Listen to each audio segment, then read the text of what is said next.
Danger science in pregnancy. देखिए, वैसे तो 80 टू 90% प्रेगनेंसीज बिल्कुल नॉर्मल चलती रहती हैं, उनमें कोई दिक्कत नहीं होती और नॉर्मल डिलीवरी होती है। ये जो डेंजर साइंस होते हैं, लेकिन ये हमारे लिए जानना बहुत ज़्यादा ज़रूरी है, क्योंकि जब तक आपको पता नहीं चलेगा कि हाँ ऐसा हो रहा है तो हमको कोई आगे दिक्कत हो सकती है, तब तक आप उस सिचुएशन को समझ नहीं पाएंगे। तो मैं डॉक्टर नायाब तरमीम अपने चैनल में आपको वेलकम करती हूँ। तो सबसे पहला साइन होता है ब्लीडिंग पीवी। देखिए, हल्का सा धब्बा आना पहले 3 महीने में ये नॉर्मल है, लेकिन सिर्फ एक धब्बा आना जिस टाइम जो आपका पीरियड वाला टाइम होता है उस टाइम पे अगर आता है तो वो नॉर्मल है। लेकिन अगर आपको कभी भी पूरी प्रेगनेंसी में इतनी ब्लीडिंग होती है कि आपका जो एक पैड है वो पूरा गीला हो जाए, तो वो जो है आपके लिए ख़तरनाक हो सकता है। देखिए, पहले तिमाही में अगर आपको ब्लीडिंग है, उसके साथ अगर पेट में दर्द भी हो रहा है, तो वो आपके लिए खतरनाक हो सकता है। दूसरी तिमाही में क्या होता है, अगर आपको खून आ रहा है तो प्लेसेंटा अब्रप्शियो या फिर प्लेसेंटा प्रीविया हो सकता है। अब्रप्शियो प्लेसेंटा का मतलब होता है जो आपका प्लेसेंटा यानी कि जो खरियाई है वो बच्चेदानी से अलग हो रही है। इसमें आपके बच्चे को खून नहीं पहुंचेगा और बच्चे को खतरा है। आपको ब्लीडिंग है तो आपको भी खतरा है। प्लेसेंटा प्रीविया में प्लेसेंटा बच्चेदानी के मुंह पे होता है और ब्लीडिंग होगी, उसमें भी बच्चे को और आपको दोनों को खतरा है। नेक्स्ट होता है शो। ये जो होता है, ये जिस टाइम पे आपको बच्चा होने वाला होता है उससे 1 या 2 दिन पहले आता है। इसके साथ थोड़ा सा म्यूकस होता है, ब्लड वेसल्स रप्चर होती हैं, तो वहाँ से हल्का सा खून आता है। ये खतरनाक नहीं होता है। अगला सिम्टम होता है पेन एब्डोमेन। हल्का फुल्का पेन प्रेगनेंसी में रहता है। आपकी बच्चेदानी है, उसका साइज़ बड़ा हो रहा है, उसके अंदर बच्चा है, खिंचाव होता है, मसल्स हैं, लिगामेंट्स हैं, सब खिंच रहे होते हैं, तो इतना पेन जो है नॉर्मल होता है।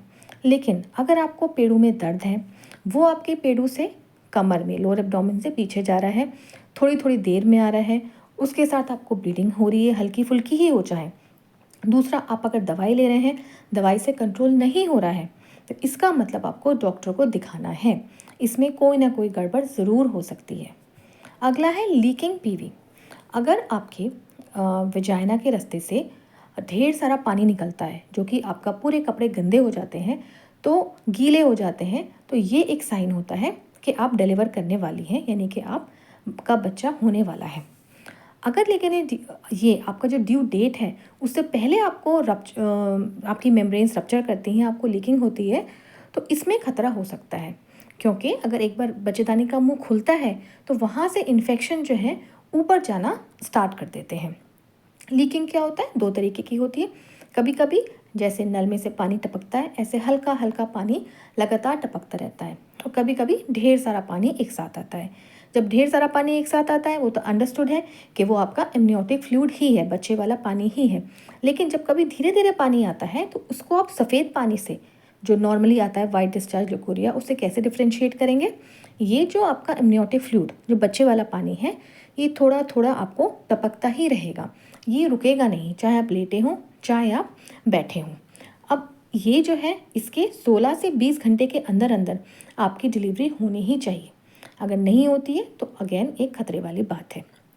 अगला होता है, अगर आपका बच्चा बहुत कम घूम रहा है या बच्चा नहीं घूम रहा है। देखिए, सबका बच्चा, किसी का बच्चा कम घूमता है, किसी का बच्चा ज़्यादा घूमता है, तो आप ये चीज़ नोटिस करिए कि बच्चा आपका कहीं कम तो नहीं घूम रहा है, या उसके मूवमेंट जैसे होते हैं उससे कहीं कम तो नहीं है। आप जो भी हैवी मील, जो मेन मील लेते हैं, दिन का खाना या रात का खाना, उसके खाने के बाद आप देखिए। अगर तब भी नहीं घूमता है, आप कुछ मीठा खाइए, उसके बाद देखिए।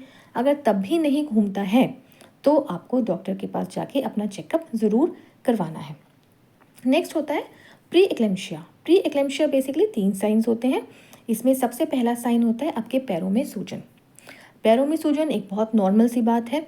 70% ऑफ द फीमेल्स जो प्रेग्नेंट होती हैं उनके पैरों में सूजन आती है। लेकिन ये इसलिए है क्योंकि जो आपका प्लाज्मा है वो बढ़ रहा है, आपका हीमोग्लोबिन कम है, इसकी वजह से बढ़ सकता है।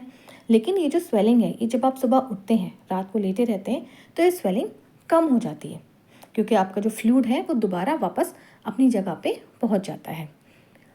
आप जो है अपने जो पैर वाला साइड है, इसमें कुछ इसके नीचे कुछ तकिया या कुछ लगा के ऊंचा कर सकते हैं इसको, ताकि आपका पैरों की स्वेलिंग जो है वो कम हो। लेकिन अगर आपकी स्वेलिंग कम नहीं होती है, आप सुबह उठते हैं तभी स्वेलिंग है, इसका मतलब आपको कोई ना कोई दिक्कत है। दूसरा, अगर स्वेलिंग के साथ आपका बीपी बढ़ा हुआ है, बीपी 140/90 तक मैक्सिमम होना चाहिए, इससे ज़्यादा नहीं होना चाहिए। अगर आपको सिर में दर्द है, अंधेरा अंधेरा सा आ रहा है, कुछ समझ में नहीं आ रहा है, कभी घबराहट हो रही है, तो ये सारे साइंस हैं कि आपका बीपी बढ़ा हुआ है। अगर आपका जो ये ज़्यादातर जो उनका पहला बच्चा होता है और 5वें महीने के बाद ये बीपी जो है ज़्यादा बढ़ना स्टार्ट होता है। अगर आपका पहले है और पहले बीपी सही रहता है, तो आप चौथे 5वें महीने के बाद भी चेक करवाएं, क्योंकि तब भी ये बढ़ सकता है। अगर आपको स्वेलिंग भी है और आपका बीपी भी बढ़ा हुआ है, तो फिर तीसरा होता है एल्ब्यूमिन। ये जो है आपके यूरिन में, पेशाब में इसकी जांच कराई जाती है। अगर ये इसमें आता है तो आप एक्लेम्शिया की तरफ जाते हैं।